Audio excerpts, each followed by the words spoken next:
So both Frank and Len talked about the consequences of the lack of mobility. I want to talk about something that actually affects mobility, and sometimes it blocks it, and other times it forces mobility when you don't want it. And to introduce this, I need to take you to Cleveland, Ohio. Has anyone here been to the Rock and Roll Hall of Fame? Anybody? A couple of you, okay, and it's in Cleveland, right? Do you know why it's in Cleveland? Do you know why it's in Cleveland?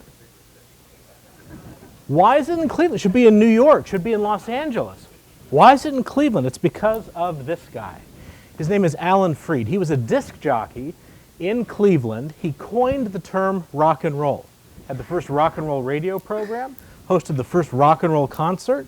He's the guy. He's Mr. Rock and Roll. But the question is, why was Alan Freed a DJ in Cleveland as opposed to his hometown? Because he wasn't from Cleveland. He grew up in Akron, LeBron James' hometown. And he took a job at WAKR out of college as a disc jockey, worked there for a few years.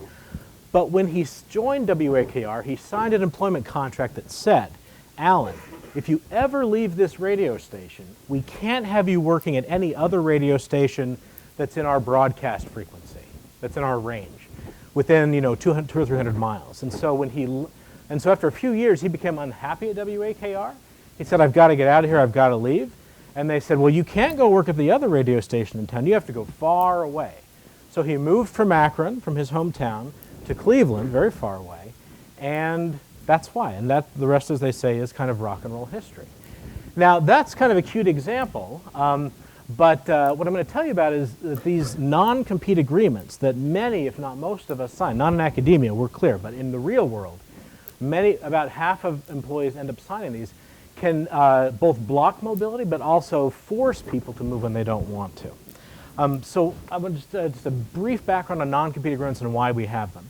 So one thing that's happened in the past 30 years is what you might call the breakdown of the social contract between the worker and the company. So my dad worked 32 years at the same company, and that didn't happen to me. That's not going to happen to many people. And one reason is globalization, the externalization of the labor force, using temporary work, and the expectation that you're just going to move around. And for high-skilled workers, that sounds like good news. You can play the field. You can see what's out there. You can bid up your wage. But companies are maybe a little less excited about that because as intellectual assets displace physical assets, these are those assets that walk out the door every night, that we don't own. We just rent them. And we need to either win or force their loyalty. And so companies have responded, especially in the last, I would say, quarter century, by asking employees to sign non-compete agreements. When I say ask, I mean ask in the military way. But we don't have time to go into that. So what I want to do is talk a little bit about what we know about employee non-compete agreements. It's a fairly new area of study. There are a lot of anecdotes out there. You may have read in the New York Times the plight of the sandwich makers at Jimmy John's or the 16-year-old camp counselors who sign non-competes and then can't get another job the next summer. And there's a lot of anecdotal evidence, but we can't really generalize from that. In fact, it's dangerous to generalize by, say, looking at California, which does not have non-competes, and compare it to Massachusetts, because there could be a lot of things going on. It could be the weather, it could be the culture, who really knows? And so what I was fortunate to stumble onto is a way to really get at the causal effect of non-competes and what they do.